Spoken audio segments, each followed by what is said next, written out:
رواية كوخ العنتم الفصل 20. الحيلة. كانت فسحة منزل ليكري السماوية واسعة وعريضة، ولكنها كانت مهملة، فعلاها طبقة من الغبار، ونسجت فيها العنكبوت قصورها الفاخرة، فكانت أمتعة متنوعة الأشكال والأنواع متراكمة في تلك الفسحة. فقد خلف أصحاب المنزل القدامى مقادير كبيرة من الأثاث العتيق والحاجات غير الضرورية، وكان في جانب الفسحة السماوية صندوقان خشبيان ضخمان من الصناديق التي ينقل فيها الأثاث، وكان هناك نافذة صغيرة يعلوها الغبار وتخترقها أشعة باهتة تنعكس أنوارها الضعيفة على المناضد والكراسي المتراكمة ذوات السداد العالية التي شهدت في ماضيها عهودا زاهية جيدة. كانت تلك الفسحة بوجه عام مكان موحش يبعث في النفس الخوف، ولهذا فقد شاع بين الزنوج إشاعات مرعبة عن الأشباح والأرواح حول ذلك المكان. وقد سجن بها ليكري قبل عدة سنوات امرأة زنجية، أما ما قاسته تلك المرأة من الآلام وما جرى لها فهذا ما نكف عن ذكره. فقد كان الأرقاء يتهامسون فيما بينهم إذا خلا بعضهم إلى بعض أن المنكود الحظ أخرجت من ذلك المكان ميتة، ثم أخذت الأقوال تتوالى بعد ذلك حول موتها، وأخذت اللعنات تنصب عليها وعلى ذلك المكان المسحور. وقد علم ليكري بما يتحدث به العبيد، فخاف وارتاع وأقسم بألا يترك المجال للرقيق أن يتحدث عن ذلك الحادث أو عن ذلك المكان، وكل ما يخالفه كان يشده بوثاق ويلقيه هناك طوال أسبوع. كان أن هجر سكان المنزل تلك الفسحة مع زمن، وأهملوا حتى سلم المؤدي إليها الرواق المؤدي إلى السلم، وغابت الأسطورة في طيات النسيان. ولكن كيسي تذكرت فجأة قصة تلك المرأة، فأحبت أن تستفيد منها لانتزاع حريتها وحرية زميلتها في العذاب إيميلي، فعمدت إلى هذه الحيلة الجهنمية. كانت غرفة نوم كيسي تقع تحت الفسحة المهملة مباشرة، وفي ذات يوم أوزعت إلى الخدم بأن ينقلوا أثاث غرفتها وأمتعتها كلها إلى غرفة أخرى بعيدة. وفيما كان الخدام منهمكين بإنجاز العملية رآهم ليكري وكان عائدا من النزهة، فسأل كيسي عن السبب الذي من أجله رغبت في الانتقال إلى غرفة جديدة، فقالت: لأني بت مشتاقة إلى أن أنعم بشيء من النوم. النوم؟ حسنا، ولكن ما الذي يحول بينك وبين النوم؟ فقالت كيسي: إذا كان يعنيك أن تعرف فأني مستعدة أن أحدثك عن ذلك. فصاح بها ليكري: تحدثيني أيتها الخبيثة؟ لا لزوم للحديث، ولكني لا أعتقد أن حديثي قد يزعجك أو يقلقك، فكل ما هناك أني أسمع ليلا من الفسحة آنات مزعجة مؤلمة، وأسمع شجارا بين أناس وأشياء تتدحرج، وذلك منذ نصف الليل حتى الصباح. فسألها الليكري في قلق وهو يتكلف الضحك: ما هذا؟ بعض الناس في فسحة البيت؟ من يكونون هؤلاء يا ترى؟ ورفعت كيسي عينيها السوداوتين الحادتين ونظرت إلى وجه ليكري نظرات تشعر وكأنها تنفذ إلى عظمه. صحيح يا سايمون، من هم؟ أطالبك أن تخبرني. وهل حقا لا تعرف من هم؟ وحاول ليكري أن يضربها بصوته، ولكنها انسلت في خفة واجتازت الباب، ثم التفتت إلى الوراء وقالت له: لو نمت في تلك الغرفة إذا لعرفت كل شيء عنهم، ولعل من الخير لك أن تجرب ليلة واحدة. وأغلقت الباب خلفها في الحال. وما كانت تقول هذا حتى تملك الخوف قلب ليكري وأخذ يرغي ويزبد، وتوعد بأن يكسر باب الفسحة، ولكنه ما لبث أن آثر السكوت ومضى إلى غرفة جلوس. فعلمت كيسي بفراستها أن سهمها لم يطش وأن خطتها بدأت تنجح، فباتت منذ ذلك الحين بتحطيم أعصاب سيدها تحطيما متواصلا، وأخذت تنفذ الخطة، فأدخلت في ثقب مؤد إلى الفسحة عنق الزجاجة قديم بشكل منحن، بحيث لا تكاد الريح أو النسيم يمسها خفيفا حتى يصدر عن فم الزجاجة ما يشبه الأنين الموجع المثير. وإذا اشتدت الريح كان الأنين يتحول مع الصفير إلى ما يشبه الصراخ المخيف. وكان الأرقاء يسمعون في الليل هذه الأصوات جيدا بعد حين، فيخافون، وتحيا في مخيلتهم ذكرى أسطورة الأرواح القديمة، وما هي إلا أيام حتى امتلأ المنزل بمن فيه بالذعر والخوف المرعبين المخيفين. وبالرغم من أن أحدا لم يجر على أخبار ليكري عن قصة الأصوات، فقد كانت تراوده تلك المخاوف، إذ كان يجد نفسه مطوقا بالخرافات. وبعد ليلة أو ليلتين كان ليكري مضطجعا في غرفة الجلوس القديمة يصطلي قرب النار، وكانت الرياح عاصفة مزمجرة تتلاعب بنوافذ الأبواب وتكاد تحطمها، وكانت الريح تهز المدخن حتى كادت تخربها وتثير الدخان والرماد بين الحين والآخر. قضى ليكري في تلك الغرفة عدة ساعات وهو يحسب ويقرأ الصحف، في حين جلست كيسي في الزاوية تحدق به مكفهرة الوجه. وألقى ليكري صحيفته ثم تناول كتابا كان قد رأى كيسي تطالعه في الهزيع الأول من الليل، وأخذ يتصفحه، وكان الكتاب بمجموع قصصه ومواضيعه حلقة من تلك المسلسلات الكئيبة التي تقدم للقراء عددا من الروايات الإجرامية واللصوصية أو الحكايات المخيفة المتعلقة بالأشباح والأرواح وما أشبه ذلك. وقد استهوته القصة أول الأمر، فراح يقرأها بالرغبة حتى أدركه النعاس. طرح الكتاب جانبا وسأل كيسي: أعتقد أنك لا تؤمنين بخرافة الأرواح يا كيسي، أليس كذلك؟ وأظن أن ما يسمونه أرواحا وشياطين ما هو بالواقع سوى فئران ورياح. كنت أسمع مثل هذه الضجة في عنبر سفينة، أما الرياح فحدثي عنها ولا حرج، ففي استطاعتك أن تظني فيها الظنون. لم تجب كيسي على تساؤل ليكري، بل اعتصمت بالصمت وحدقت في عينيه بقوة، إذ تأكدت أن سايمون قد أخذ يقلق ويخاف. ولكن ليكري صاح بها: تكلمي أيتها المرأة الفاجرة، ألا تعتقدين بذلك؟ وهنا قالت كيسي: هل تستطيع الفئران أن تهبط السلم وتجري عبر المدخل وتفتح بابا كنت قد أوسطته ووضعت كرسيا خلفه، ثم تسير وتسير حتى تبلغ مضجعي؟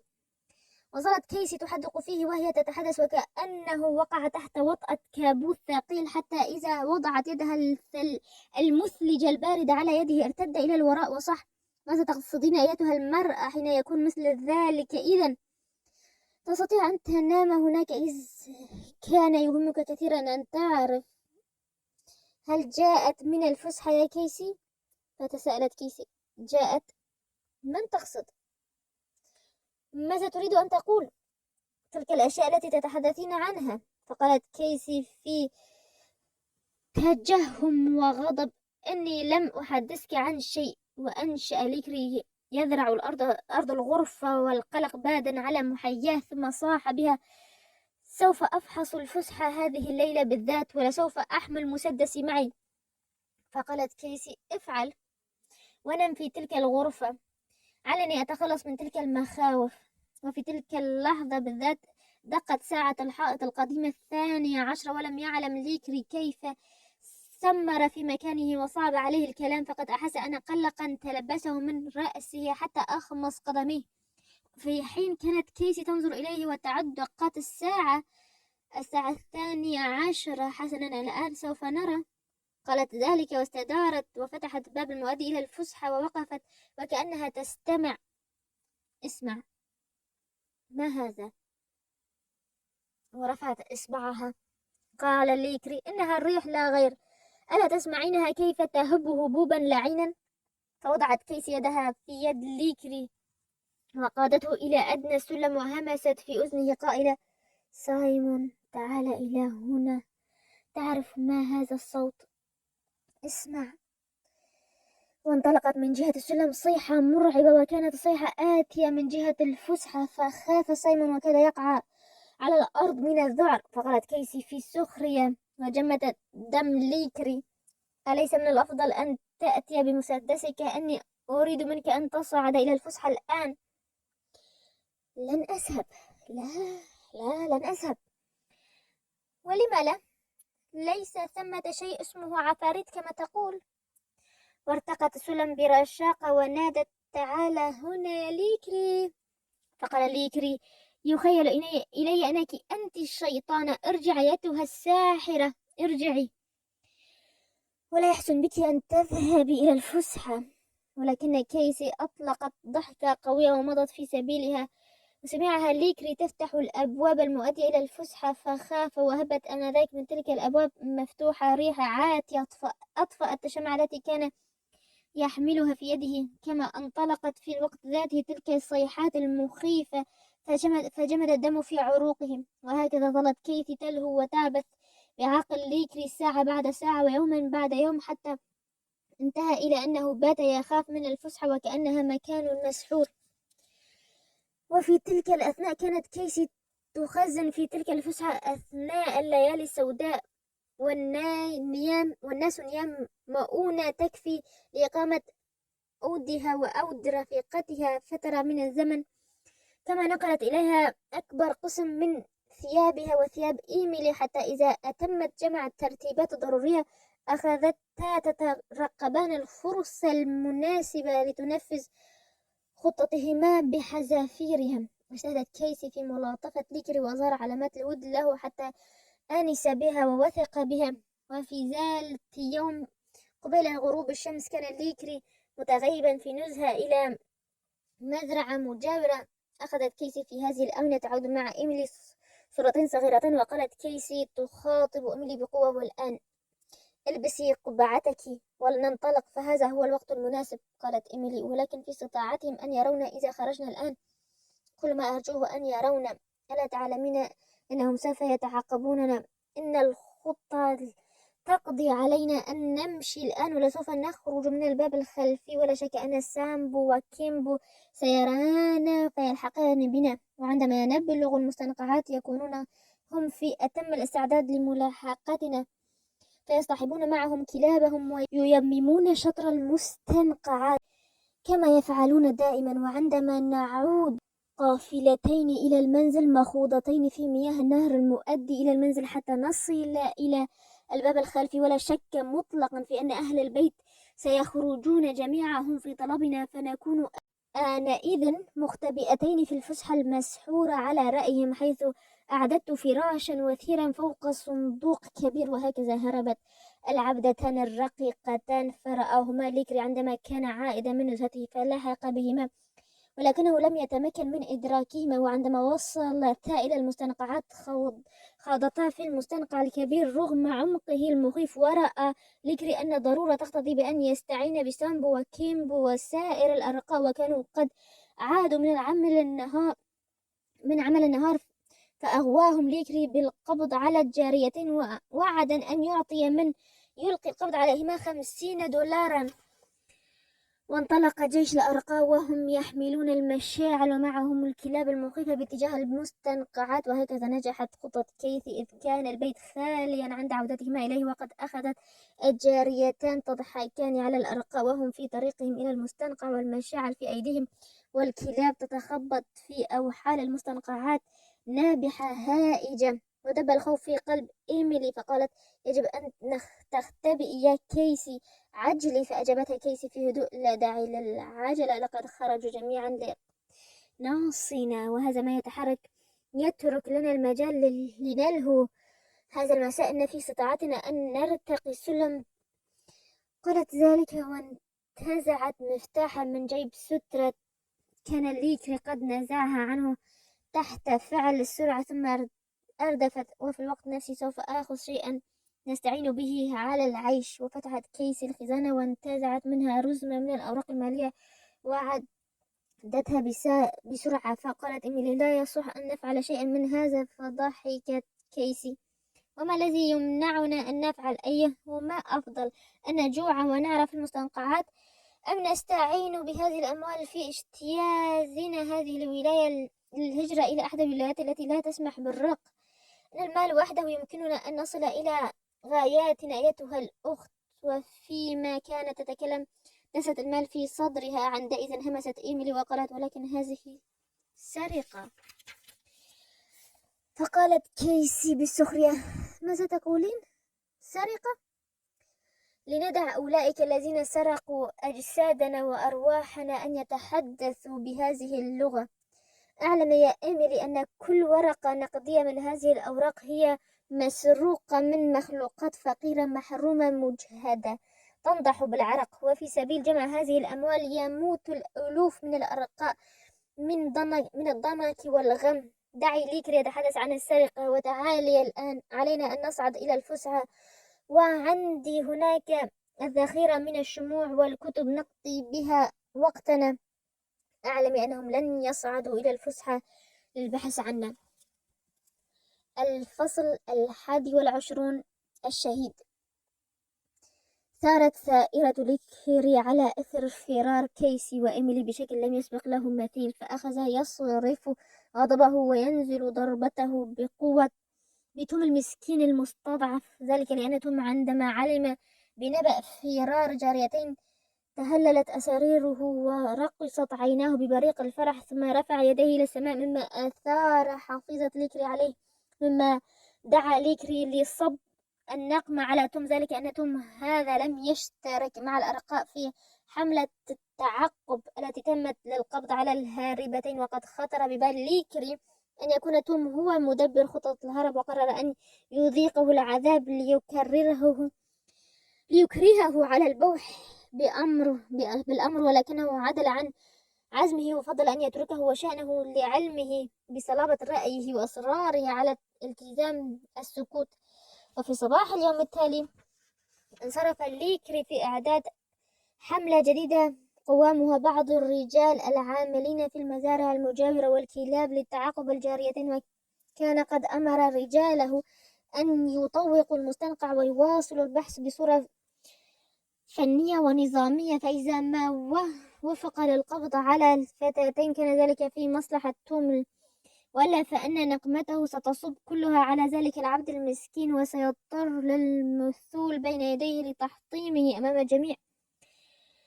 نظرت كيسي في ذلك اليوم من أحد ثقوب الفسحة وقالت: يبدو أن الحملة الجديدة على وشك المسير. والحملة كانت كبيرة. 4 من الفرسان يتبخترون على خيولهم في الساحة المقابلة للمنزل، وإلى قربهم جيش من الزنوج والكلاب. ووضعت كيسي أذنها على الثقب تسترق السمع، فاستطاعت أن تسمع معظم الحديث الذي دار فيما بينهم. لقد سمعتهم يقتسمون مراقبة الميدان فيما بينهم، وتناقشون في اختصاص الكلاب وقدرتها على نبش البشر، كما صاروا يحددون نوع القصاص الذي ستتلقاه كل جارية بعد القبض عليها. وارتدت كيسي إلى الوراء وتطلعت إلى أعلى شابك يدها وقالت: أيها الإله العلي القدير، نحن جميعا آثمون، ولكن ماذا جنينا نحن أكثر من سوادنا حتى نعامل على هذه الشاكلة؟ ورأت على وجهها وعلى صوتها انطباع أسى صارم. تطلعت إلى إيميلي وقالت: تأكدي يا إيميلي أني لولاك لما سعيت وراء حريتي، ولولاك لخرجت للقاء هؤلاء العبيد وكلابهم، وتقبلت السيد الذي نطلق عليه اسم القرصان. فما فائدة الحرية؟ هل بإمكانها أن تعيد لي أولادي أو تعيد لي شبابي وكرامتي؟ وعندما سمعت إيميلي كلام كيسي داخلها خوف، وسرت الرعد في أوصالها، فلم تجبها، واكتفت بأن ضغطت على يد كيسي ملاطفة. فما كان من كيسي سوى أن وضعت يد فتاة عنها بلطف وقالت: لا تحاولي أن تستميليني، فأنت تودين إغرائي وحملي على حبك، ولكن ثقي بأني لا أنوي أن أحب أحدا بعد اليوم. فقالت إيميلي بلطف: أرجوك يا كيسي لا تسمحي لهذا الشعور أن يتملكك ويستحوذ عليك، فيما لا تعتقدين بأن الله قد يعيد إليك ابنتك إذا ما وهبنا الحرية. وعلى أي حال فلم لا تعتبريني بمثابة ابنتك، فأنا لن يتاح لي أن أرى أمي مرة ثانية. أعلم بأني أحبك ولسوف أحبك يا كيسي مثل أمي، سواء منحتني الحب أم لا. وهكذا انتصرت فكرة إيميلي الرقيقة، فأخذتها كيسي بين ذراعيها وجلست إلى جانبها، ثم طوقتها بذراعيها وأخذت تداعب شعرها الناعم الأسمر بكفها وقالت: يا إيميلي، لا تلوميني، فقد جاعت نفسي لرؤية أولادي، وعطشت نفسي، وأن عيني تتحرق حنينا لمرآهم، وأعلم أن هنا وضربت على صدرها في مكان القلب، مقفر كله، فارغ كله. فإذا ما أعاد الله لي أولادي عندئذ أستطيع أن أصلي. فأجابتها إيميلي: لا تقنطي من رحمة الله يا كيسي، فهو خالقنا وهو أبونا، وأني لا أشك بمساعدته لنا. وبعد لأي شديد عادت الحملة الثانية التي جهزها ليكري للبحث عن كيسي ورفيقتها فاشلة، فاستدعى إليه توم وهو يرغي ويزبد، وكان يعتقد أن الرجل العجوز هو الذي مهد السبيل لفرار الجاريتين. ومثل توم بين يدي مولاه، وكان حوله سامبو وكويمبو، فأمسك به ليكري بغلظة من جيب سترته الأعلى وقال في غضب مخيف: هل تعلم أني قد وطأت النفس على قتلك؟ فأجاب توم بهدوء: قد تفعل ذلك أيها السيد. فقال ليكري: حتى إني عازم على ذلك، إلا إذا أدليت إلي بما تعرفه عن تلكما الجاريتين. واعتصم توم بالصمت، وزأر ليكري: هل تسمع أيها القذر؟ قال توم بقلب ثابت: ليس عندي ما أقوله لك يا مولاي، ولا أعرف عنهما شيئا. أتجرؤ أن تقول إنك لا تعرف أيها المسيحي الأسود العجوز؟ وصمت توم، وانفجر ليكري بمثل قصف الرعد، ضاربا توم ضربا مبرحا: تكلم أيها اللعين، تكلم. فقال توم: لا أعرف يا مولاي، ولا أستطيع أن أقول شيئا ولو أدى ذلك إلى موتي. وهنا كبت ليكري ثورته وأمسك بذراع توم وقرب وجهه إلى وجهه وقال بقوة: انتبه يا توم واسمع ما أقول لك.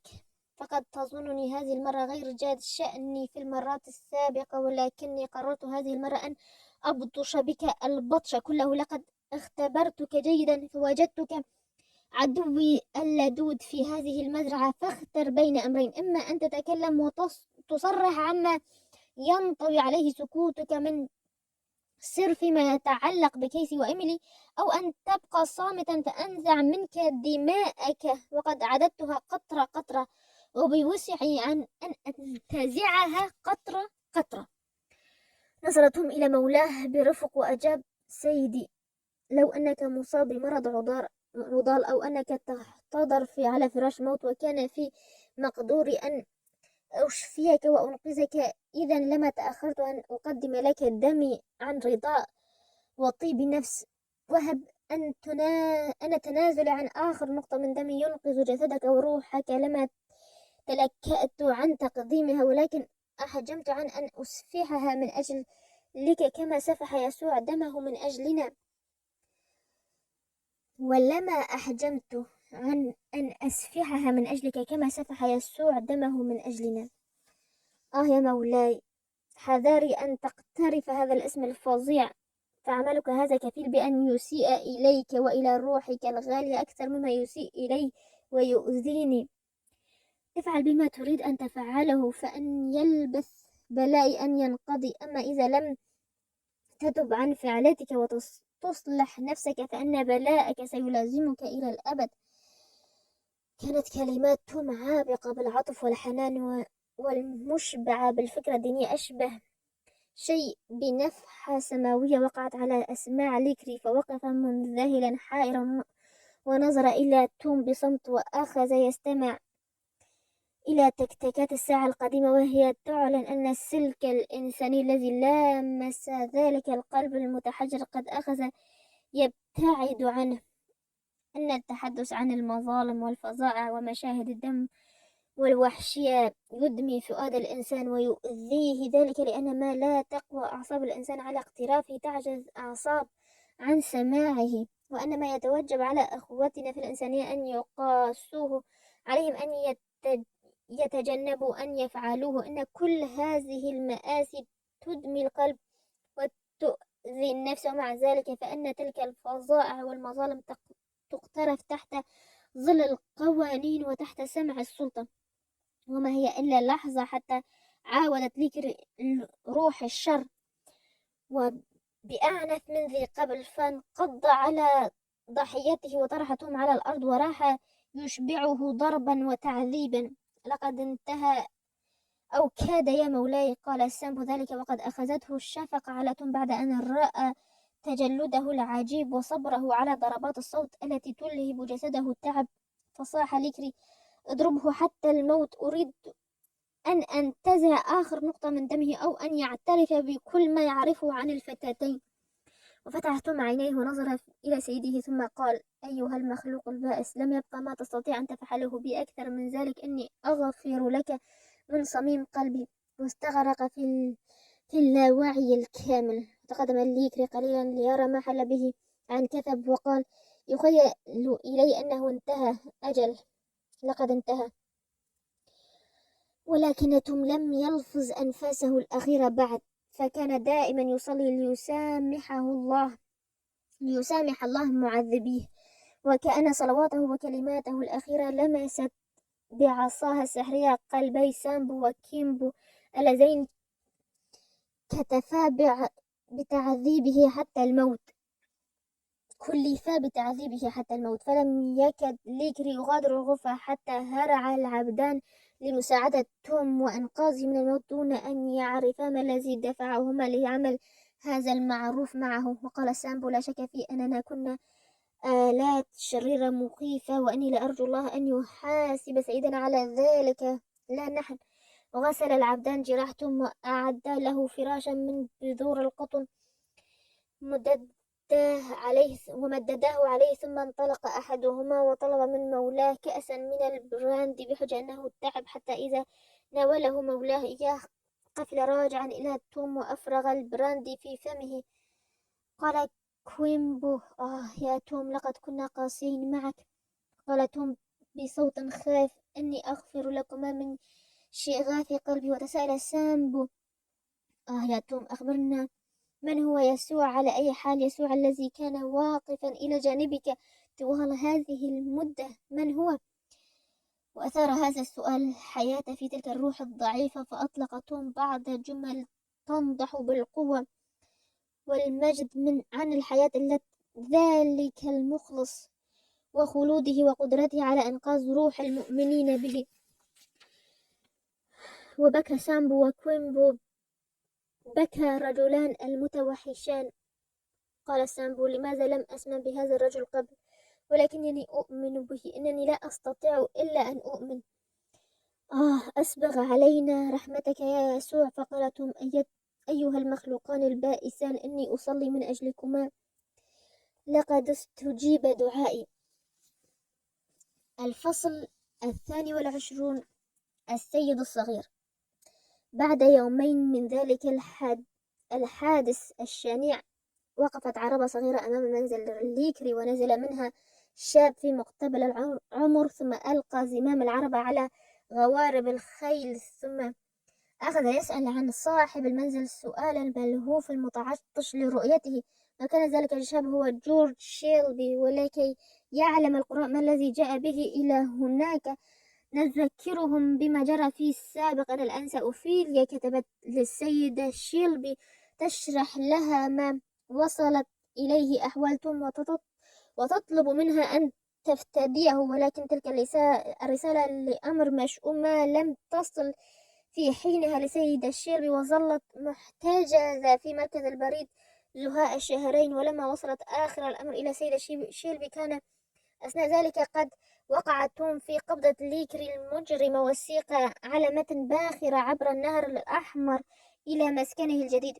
قرأت السيدة شيلبي الرسالة آنذاك باهتمام كبير، ولكنها لم تستطع أن تقوم بأي عمل إيجابي عاجل من أجل إنقاذ توم. كان زوجها آنذاك طريح الفراش، فهي تمرضه وتقضي يومها إلى جانبه، كما كان ابنها جورج قد كبر وتذعرع وترعرع وقو يساعده، فأخذ يدبر شؤون المزرعة بحكمة وبراعة. والذي ساعد السيدة شيلبي هو أن الآنسة أوفيليا كانت قد ذكرت في رسالتها احتياطا للأمر اسم المحامي المكلف بتصفية تركة سانتا كلارا على أمل أن تتصل به عند الحاجة. ولكن وفاة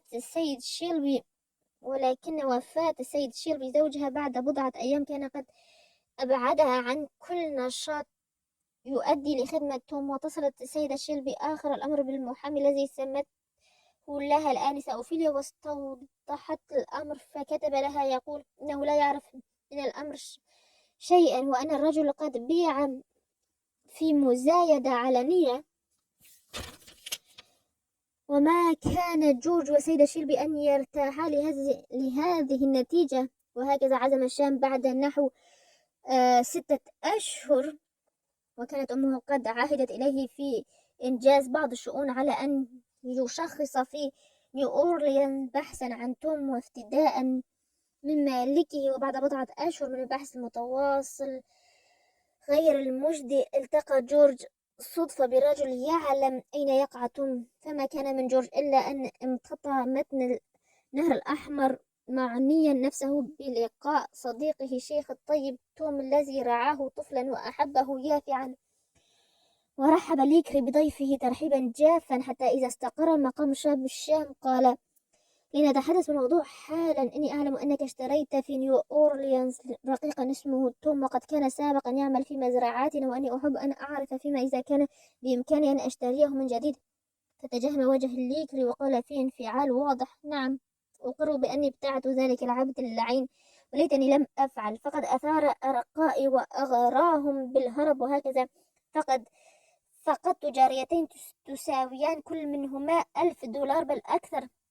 والأنكى من ذلك أني حينما سألته عن مقرهما قال أنه لا يعرف عنهما شيئا، ولكنه لا يريد أن يعترف لي بذلك، ولقد أصر على عناده رغم الصياط اللاهبة التي كوت جسده بشكل لم يسبق بعد أن ضرب مثلها. أعتقد أن صديقك هذا يحتضر الآن، ولكني أجهل متى يموت. فسأله جورج بغضب: أين هو؟ دعني أراه. وشاع الدم في وجه الشاب الفارع الطول وتطاير شرر من عينيه. لم يجبه ليكري حتى على سؤاله، ولكن أحد الغلمان دل جورج على السقيفة التي تؤوي العجوز المحتضر، فانطلق يعدو في ذلك الاتجاه. كان توم ساعتئذ منطرحا على أرض السقيفة بعد انقضاء يومين على ذلك الحادث الأنكر، وكان الألم قد فارقه، وكان أعصابه قد تبلدت وتحجرت.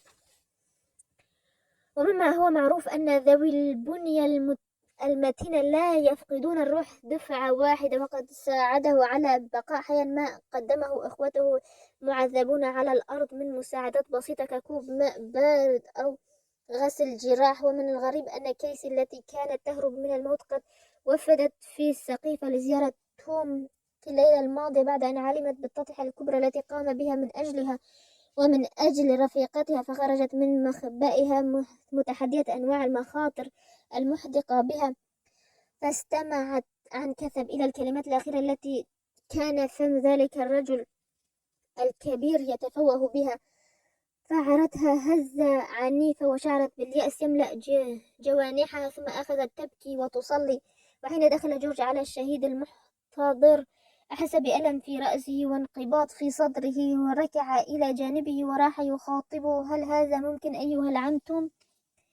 أيها الصديق البائس العجوز؟ نفذ شيء من ذلك الصوت إلى أذن الرجل المطل على العالم الآخر، فحرك رأسه برفق وابتسم وقال باستطاعة يسوع أن يجعل فراش الاحتضار ناعما كالوسادة المحشوة بزغب الأطيار. تحدرت من عيني الشاب عبرات غزيرة فيما كان منحنيا فوق صديقه البائس المحتضر. أوه يا أيها العنتم، أفق وتكلم مرة أخرى. انظر إليه، أنا جورج، مولاك الصغير. جورج، ألا تعرفني؟ ففتح توم عينيه وقال بصوت ضعيف: مولاي جورج؟ حقا مولاي جورج؟ وبدا ذاهلا دهشا، وما هي إلا لحظات حتى استفاق توم جيدا، فتركزت عينه الخارقة في محجرها، وأضاء وجهه بنور غريب، فتشابكت الأيدي البائسة بيد الشاب النضرة، وتحدرت فوق خدي الشيخ دموع الفرح، وقال: تبارك الله، إن هذا كل ما أطمع فيه، إنهم لم ينسوني.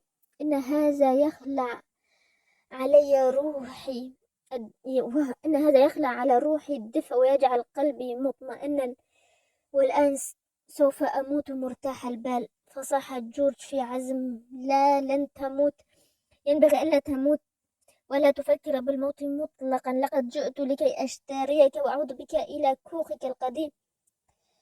أوه أيها المولى الصغير، لقد جئت متأخرا جدا. لقد اشتراني الرب وسوف يحملني إلى عالم الخلود أفضل من كنتاكي.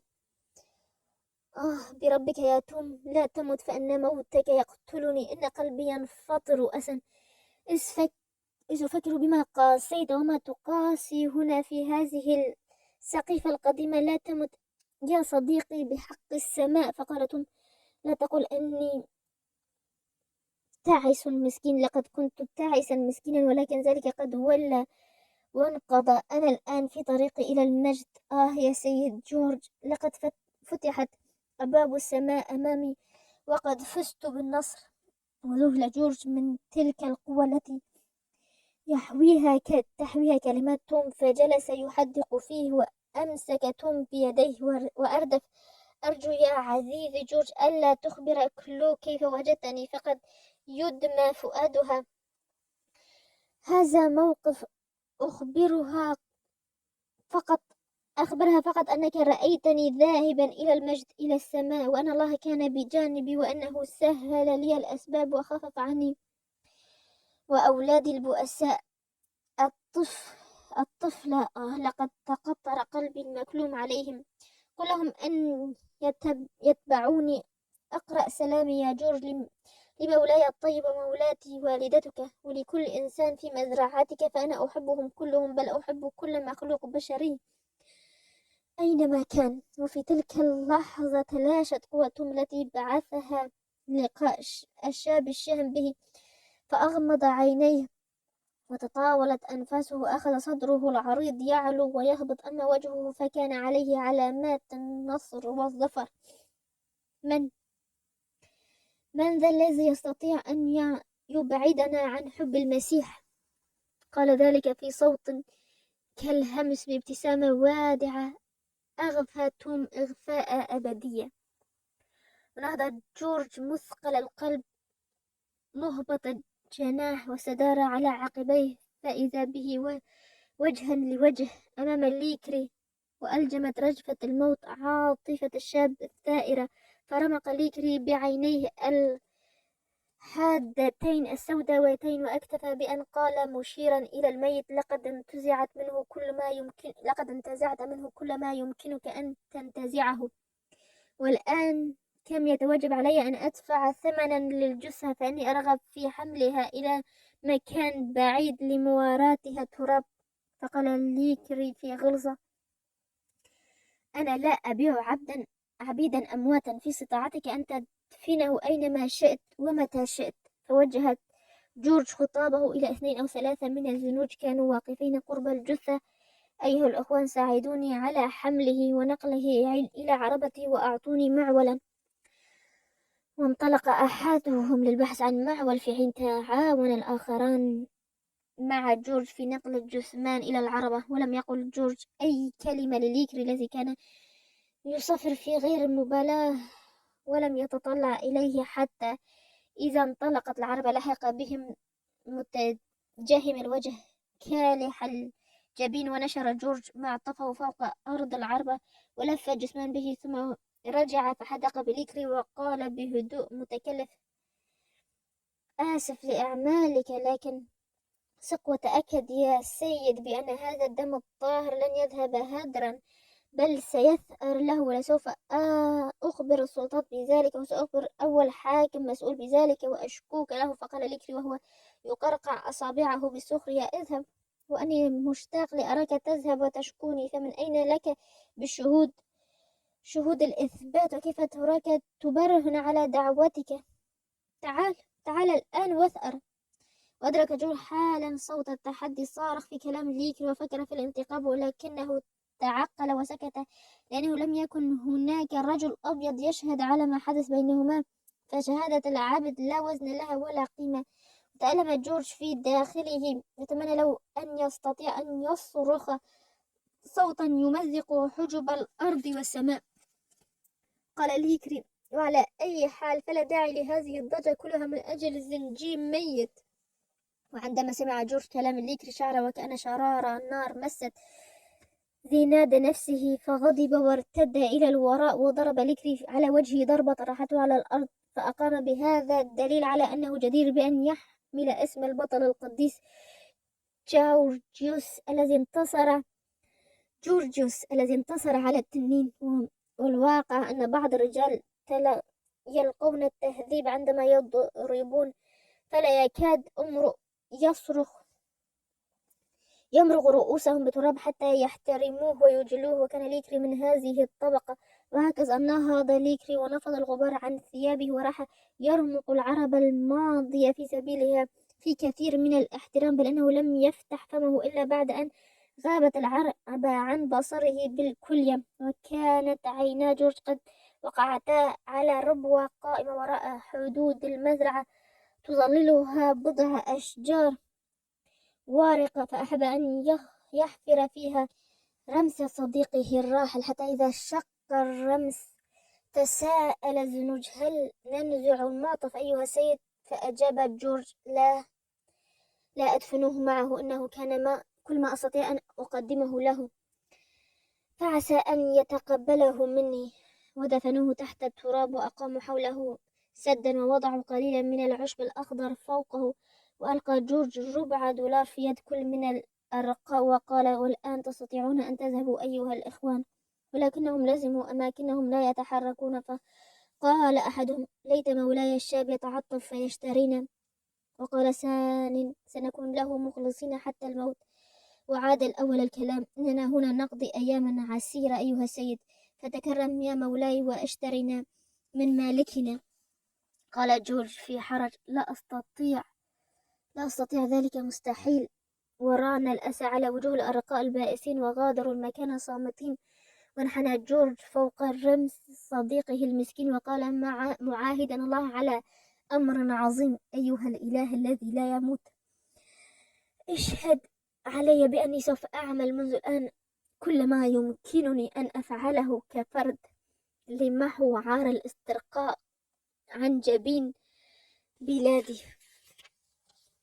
الفصل 23: الأشباح.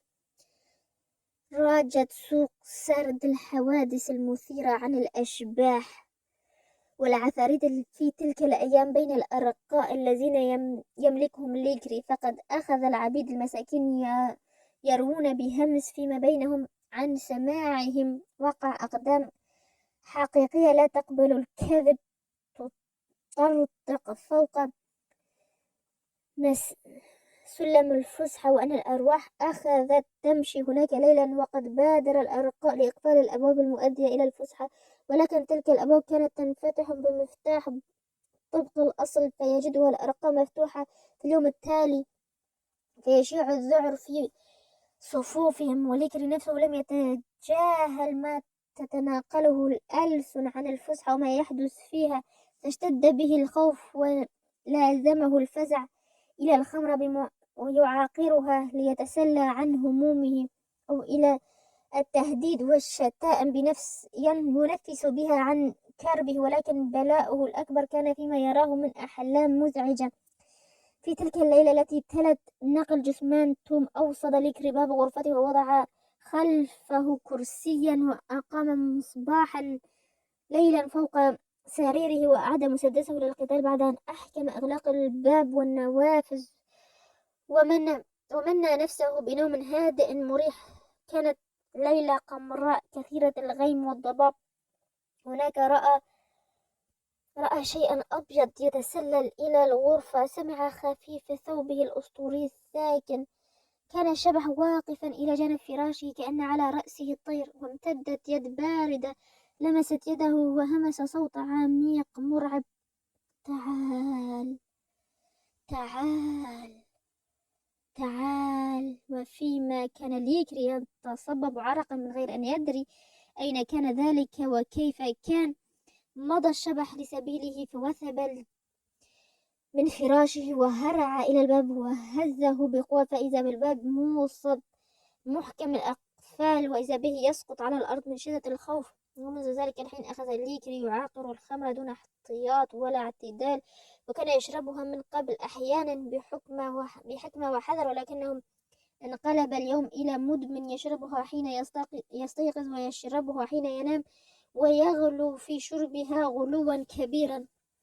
وما هي إلا فترة حتى شاع بين الأرقاء بل في المنطقة كلها أن ليكري مصاب بمرض عضال، وأنه يتقلب على فراش الاحتضار، وكان من يقومون على خدمته يسمعونه دائما يتخوف من شبح أبيض عابس قاسي الفؤاد يناديه: تعال تعال تعال. وبمحاولة عجيبة وجد باب غرفته في صباح تلك الليلة التي رأى فيها ليكري هذه الرؤيا بالذات مفتوحا، وشاهد بعض الأرقاء شخصين أبيضين يتخذان سبيلهما إلى الطريق الرئيسية في تلك الليلة. وكان نور المصباح قد ارتفع حين توقفت كيسي وإيميلي في الطريق بعد أن غادرتا منزل ليكري قرب مجتمع من الأشجار قريبا من المدينة. وكانت كيسي متشحة بثياب سوداء على طريقة السيدات اللواتي يختلط دمهن الإسباني بالدم الزنجي، وكانت تعتمر قبعة سوداء صغيرة يتدلى فيها غشاء أسود موشي يخفي معالم وجهها. وقد اتفقت الجاريتان أن تمثل كيسي شخصية السيدة ذات الدم الإسباني الزنجي، في حين تمثل إيميلي دور الخادمة. ولم تجد كيسي صعوبة ما في تمثيل دورها ذلك، لأنها كانت قد نشأت في بيئة غنية فغلبتها، وملامحها وحركاتها كانت منسجمة تماما مع هذه الفكرة، ومما زاد في إتقان دورها تلك الجواهر التي تزينت بها. فجاء دورها واقعيا مناسبا لها، ووقفت كيسي في ضاحية مدينة لتبتاع حقيبة بعد أن دفعت للباع الثمن. طلبت منه أن يرسل معها خادم يحمل لها الحقيبة، فما كان من البعض إلا أن أوعز لغلامه للسير معها، فتابعت طريقها يمشي معه الغلام من جهة وإيميلي من جهة أخرى، حتى إذا بلغت النزل صغير دخلته وكأنها سيدة محترمة من الطبقة الأرستقراطية. وكان أول ما لفت نظرها بعد وصولها إلى النزل هو جورج شيلبي الذي كان ينتظر في ذلك النزل سفينة تعود به إلى موطنه. وكانت كيسي قد رأته عندما قدم إلى المنزل ليكري من خلال ثقب الفسحة التي اختبأت فيها، وشاهدته في اليوم الثاني ينقل جثمان توم وينتقم له من ليكري فيطرحه أرضا. لقد عرفت كيسي من الأحاديث التي سمعتها تدور بين الأرقاء ساعة أخذت تتجول في المنزل متنكرة بزي الشبح بعد أن هبط الليل منه. هو ذلك الشاب والصلة التي تربطه بتوم، لهذا شعرت نحوه بالثقة والطمأنينة حيث اكتشفت أنه كان مثلها على وشك السفر في سفينة مرتقبة، فلحقت به مع رفيقتها إلى المدينة. وفي الهتيج الأول من الليل وصلت السفينة، فأخذ جورج يد كيسي وساعدها على الصعود إلى المركب بلطف، وعرف به شباب كنتاكي، ثم أخذ يفتش لها عن غرفة مستقلة صالحة، ولازمت كيسي غرفتها وفراشها طوال تلك الرحلة في النهر الأحمر بداعي أن اعتلالا في صحتها أصابها. فكانت إيميلي تشرف على راحتها في إتقان وإخلاص، وعندما انتهت السفينة إلى نهر الميسيسيبي اقترح جورج على السيدة الغريبة بعد أن تأكد من أنها متجهة صعدا مثله تماما، اقترح عليها أن يحجز لها غرفة مستقلة في السفينة التي يعتزم السفر على ظهرها، وكانت تحدوه رغبة في أن يخدم تلك السيدة المريضة ما استطاع إلى ذلك سبيلا. وانتقل رفاق الثلاثة إلى الباخرة سينسيناي التي ستمخ عبابة المسيسيبي قريبا. تحسنت صحة كيسي رويدا فصارت تظهر على ظهر الباخرة وتأخذ طعامها مثل سائر الركاب على المائدة العامة، فلفتت أنظار جميع الركاب وأعجبوا بها كسيدة جميلة كانت على جانب كبير من الملاحة والجمال. وقد وقعت عينا جورج على كيسي إذ تبدت له كثرة الشبه بوجه يعرفه جيدا، فراح جورج يطيل النظر إليها نظر حتى أنه ما كان يرفع بصره عنها إلا عندما يلحظ أنها متضايقة من تحديقه بها.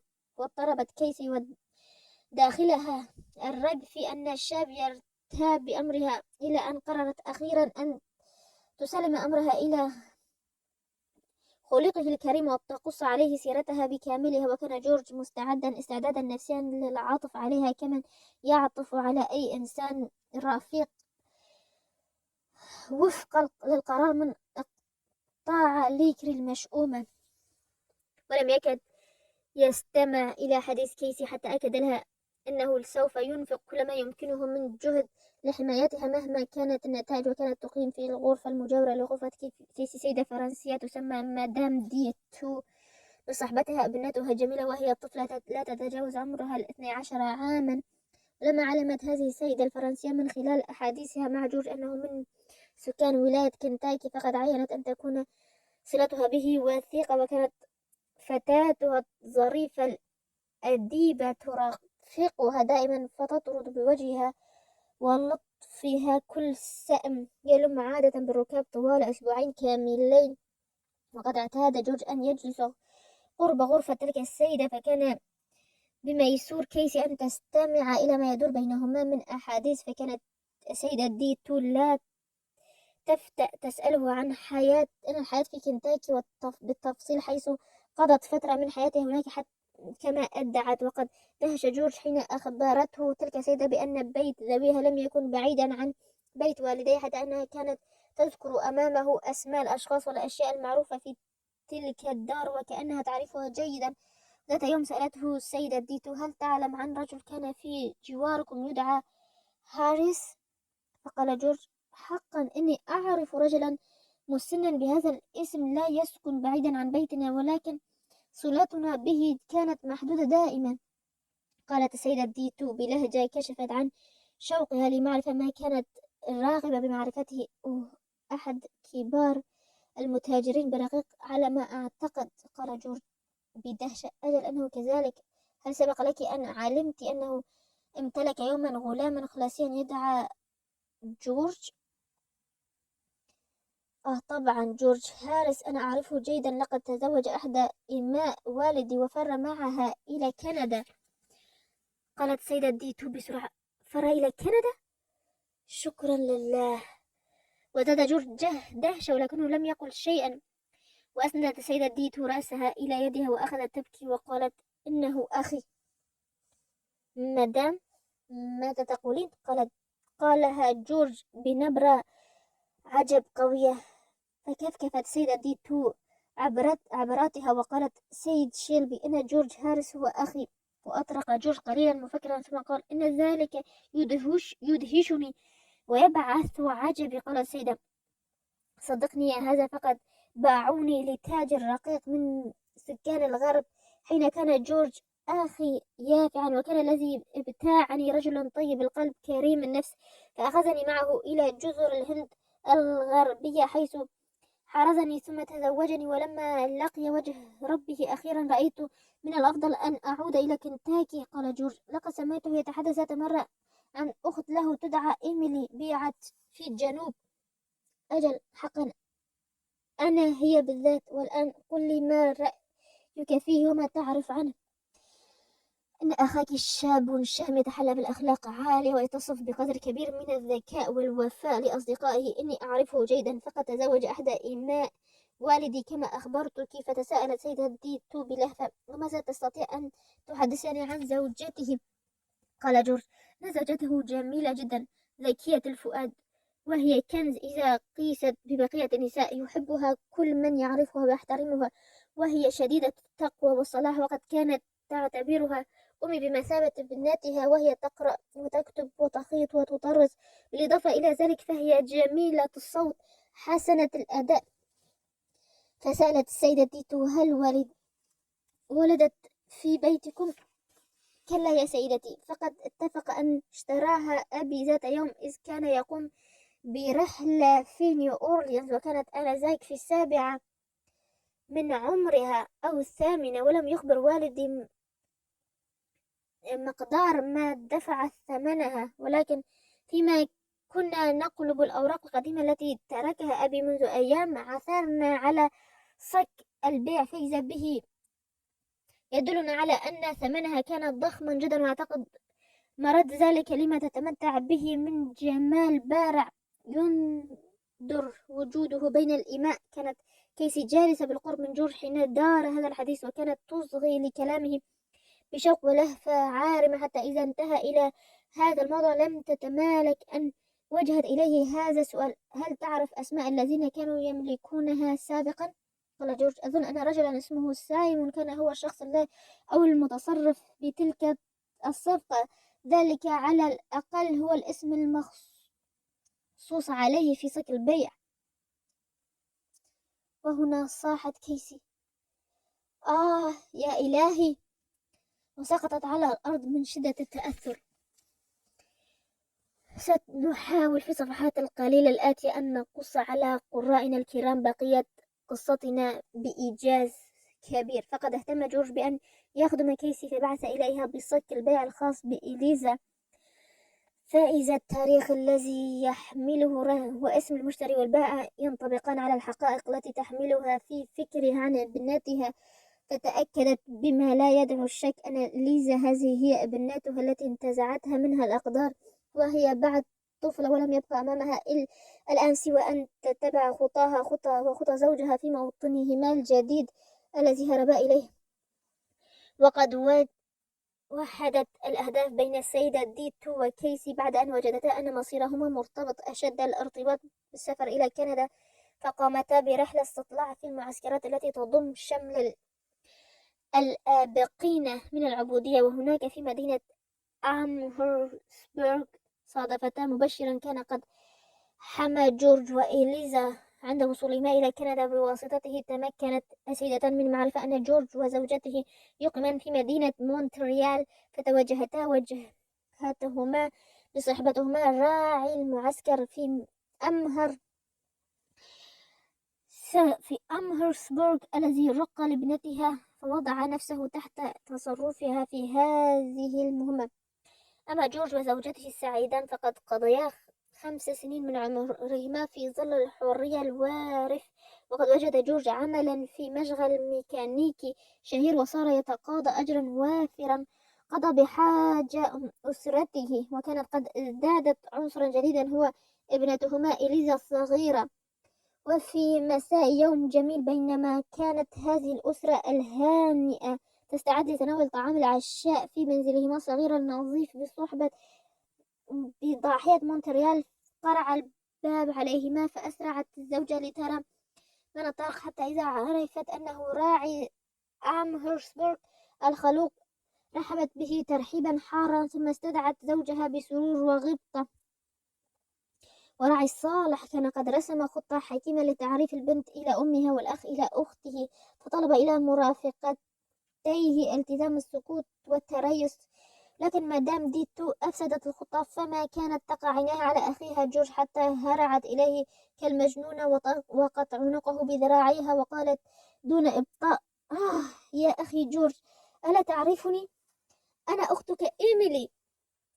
أما كيسي فقد ضبطت أعصابها احتراما للخطة التي رسمها القسيس راعي المعسكر، وامتثلت دورها بنجاح كبير. ثم فشلت إذ برزت إليزا الصغيرة فجأة أمامها وكأنهما بملامحهما وبخطوط شعرها الجعد صورة عينية لما كانت عليه ابنتها الحبيبة يوم أن ودعتها آخر مرة. كان حقا من الصعب على سيدتي كيسي ومدام ديتو أن تحافظا على خطة القس الطيب المرسومة، ولكنه مع ذلك فقد نجح في تهدئة الخواطر. ألقى خطبته التي كان ينوي إلقائها استهلالا بتعريف ما كاد يبلغ نهاية حديثه حتى انخرط الجميع في البكاء، ثم ركعوا جميعا وصلى القس فيهم. وحين انتهوا من الصلاة التأم شمل القافلة المجتمعة من جديد بعد فراق طويل مرير، وحمدوا الله لما منحهم من نعمة وأعطاهم سلامة اللقاء. وبعد ذلك أخبرت مدام ديتو أخاها بأن زوجها الراحل قد ترك لها ثروة ضخمة وأنها مستعدة لأن تضع القسم الأكبر منها تحت تصرفه، ثم سألته عن السبيل الذي يفضل أن ينفق فيه تلك الحصة الكبيرة من المال. فقال: كل ما أطلبه يا إيميلي أن أستفيق جيدا، ثم بعد ذلك أستطيع أن أعمل ما أريد. وبعد تفكير قررت الأسرة أن تسافر إلى فرنسا لقضاء بضع سنوات في ربوعها، وما أن انقضت فترة طويلة حتى ركبوا البحر معهم إيميلي قاصدين أوروبا. وقد فتنت إيميلي بجمالها الفاتن الربان، ووقعت في قلبه موقعا حسنا، ولم تكد السفينة تبلغ الثغر حتى عقد قرانه عليها. وهناك قضى جورج 4 سنوات يتلقى فيها العلوم في إحدى الجامعات الفرنسية، وبهذا اكتسب ثقافة عالية وانصرف بكليته لاكتساب المعرفة، ونضج عقله نضوجا ملحوظا. ولكن الأسرة عادت إلى الوطن بمناسبة اضطراب الأحوال السياسية في فرنسا آنذاك، لكن جورج آثر أن يبقى فيها مع عائلته، فتوجه شطر ليبيريا الجمهورية السوداء المستقلة ليعمل هناك بوصفه عضو في أمة حرة على خدمة قضية الزنجية. الفصل 24: المحرر. كان جورج شيلبي بطلنا الشاب قد كتب لأمه رسالة لا تزيد عن سطرين، حدد لها فيها موعد عودته من رحلته. لقد خطر بباله أن يخبرها عن موت العجوز توم، ولكن قلبه لم يطاوعه، فكان كل مرة يكتب فيها شيئا من هذا يمزق الرسالة وينخرط في البكاء. وفي موعد المحدد لعودته ساد منزل شيلبي ضجيج الفرح، فكانت أمه جالسة في غرفة الاستقبال الوثيرة تصطلي قرب النار المتقدة، وكانت مائدة العشاء قد بسطت بأشراف كلو العجوز زوجة توم. وكانت كلو ترتدي ثوبا جديدا من المخمل متزرا نظيفا أبيض تعتمر بشبه عمامة منشأة، وكان وجهها الأسود يلمع ببريق الغبطة والارتياح وهي تحضر المائدة وترتبها، ملتمسة مختلف الأعذار لتحدث سيدتها. فقالت: والآن أعتقد أن المائدة ستبدو عادية، فقد وضعت صحنه حيث يجب أن يوضع قريبا من النار كما يحب أن مولاي جورج يحب أن يكون قريبا من النار. لماذا لم تحضر سالي إبريق الشاي الجيد، ذلك الإبريق الجديد الصغير الذي اشتراه مولاي جورج هدية لسيدتي في عيد الميلاد؟ علي أن أحضره. وبالمناسبة، هل كتب لك مولاي جورج شيئا؟ قالت السيدة شيلبي: نعم يا كلو، ولكنه كتب سطرا واحدا لا غير، سطرا يحدد فيه عودته الليلة. ألم يذكر شيئا عن زوجي العجوز؟ لا يا كلو، لم يذكر شيئا، بل قال إنه سيخبرنا بكل شيء عند عودته. تلك هي عادة مولاي جورج دائما، إنه يفضل أن يقول كل شيء بنفسه. قالت كلو ذلك وصمتت لحظة ثم أردفت: لن يعرف زوج العجوز الأولاد، فقد تركهم صغارا فكبروا. ولقد ذهبت بولي الآن إلى البيت لتشرف على صنع خبز الكعك. إن زوجي يحب ذلك النوع من الكعك كثيرا، فقد قدمته له زادا صباح افتراقنا. ألا فليباركنا الله، أي فرح استولى علي منذ الصباح يا سيدتي. تنهدت السيدة شيلبي وشعرت بثقل يضغط على قلبها لدى سماعها هذه الكلمات، والحق أن القلق لم يبارحها منذ أن تلقت رسالة ابنها الموجزة. فقد خشيت أن يكون جورج قد تحاشى ذكر أمر سيء رآه حجاب السكوت والإيجاز. قالت كلو بلهفة: وهل احتفظت سيدتي بالأوراق المالية؟ أجل يا كلو. عفوا يا سيدتي، فقد وجهت إليك هذا السؤال لأني أرغب في أن أرى زوجي العجوز نفس الأوراق التي ربحتها عند صانع الحلوى. فقد كان جونز رجلا طيب الأخلاق، وقد قال لي: كنت أود لو تبقين في محلنا فترة أطول. فأجابته السيدة: شكرا لك، شكرا يا سيدي، لقد كان بودي أن أبقى لولا أن زوجي عزم أن يعود إلى كوخه، ولولا أن سيدتي ما عادت تستطيع أن تحيا دوني بعد اليوم. ولكن كلو قد أصرت بعناد على أن تبقي الأوراق المالية التي أخذتها أجورا من سيدتها لتريها لزوجها كبرهان على براعتها. ولقد لبت السيدة شيلبي رغبتها بغية أن تدخل السرور إلى قلبها. قالت كلو: ترى، هل يعرف زوجي ابنتنا بولي أن بعل العجوز لن يعرفها بالتأكيد؟ فقد انقضت 5 سنوات على مغادرته الكوخ، وكانت آنذاك تحاول السير على قدميها فلا تفلح. وإذ قالت كلو هذا سمع جميع صوت عجلات عربة مقبلة، فاندفعت العمة كلو إلى النافذة وقالت: سيدي جورج. هرعت السيدة شيلبي إلى الباب فطوقت ابنها بذراعيها، وبينما وقفت العمة كلو تحدق بعينيها إلى الظلام بلهفة وقلق: لا تحزني أيتها العمة كلو، قال جورج بأسى وتقدم إليها وشد على يدها الخشنة السوداء بيده. لقد كنت مستعدا أن أفتديه بثروتي كلها لو لزم الأمر، لكنه ذهب إلى عالم أفضل. وأطلقت سيدة شيلبي صيحة إشفاق، لكن العمة كلو لم تقل شيئا، ودخل الجميع غرفة الطعام. وكانت الأوراق المالية التي اعتزت بها كلو كل ذلك الاعتزاز ما تزال على الطاولة، فجمعتها كلو بيدها المرتجفة وقدمتها إلى سيدتها وقالت: خذي هذه الأوراق، فلا أريد أن أراها أو أسمع بها بعد اليوم. لقد وقع ما كنت أخشاه، لقد وقع ما كنت أتوقعه.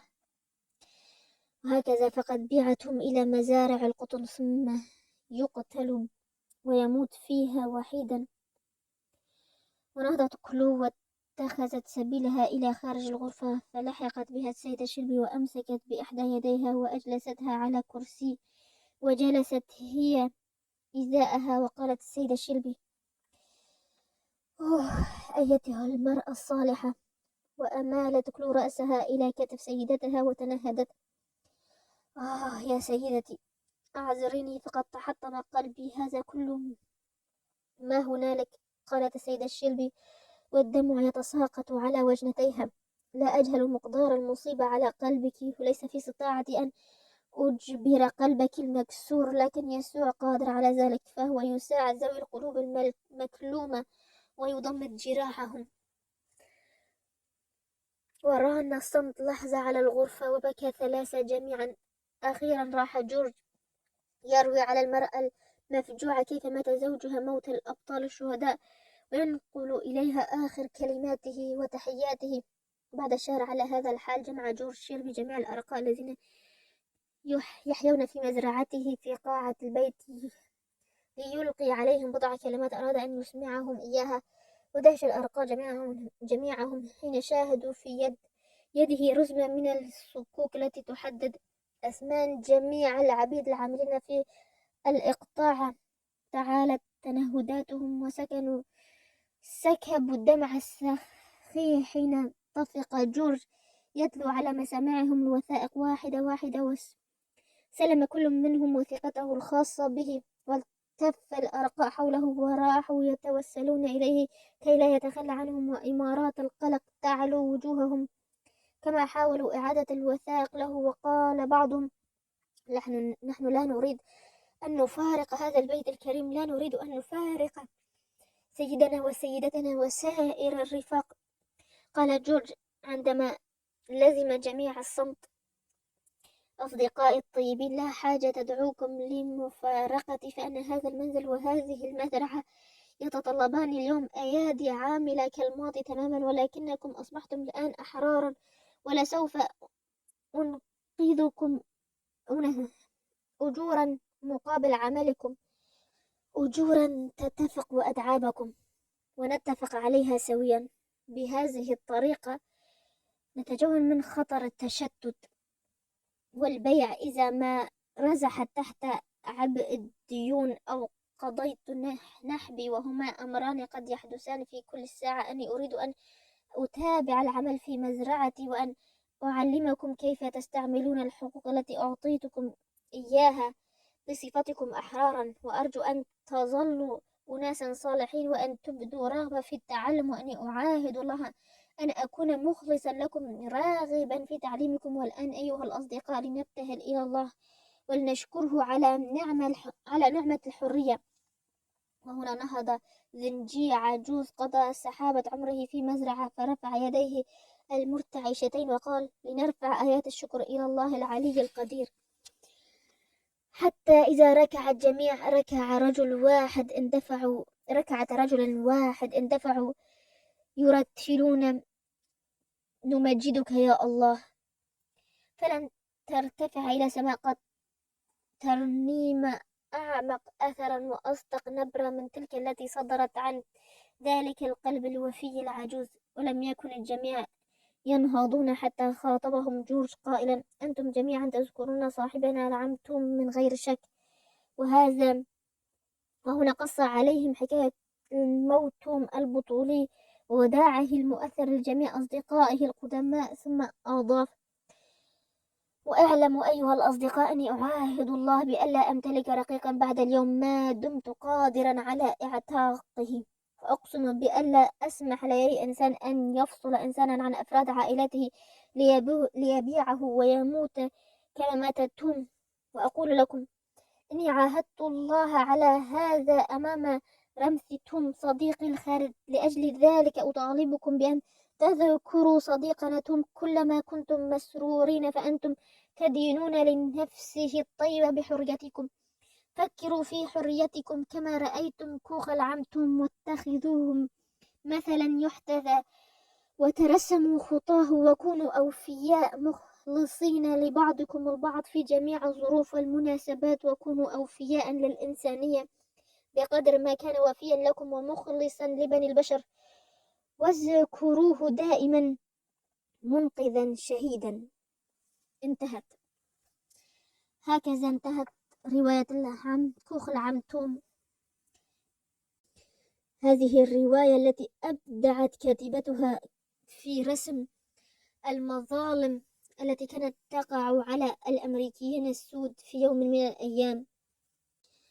وإلى أن ألقاكم في كتاب مسموع آخر، أستودعكم الله الذي لا تضيع ودائعه، والسلام علينا وعليكم.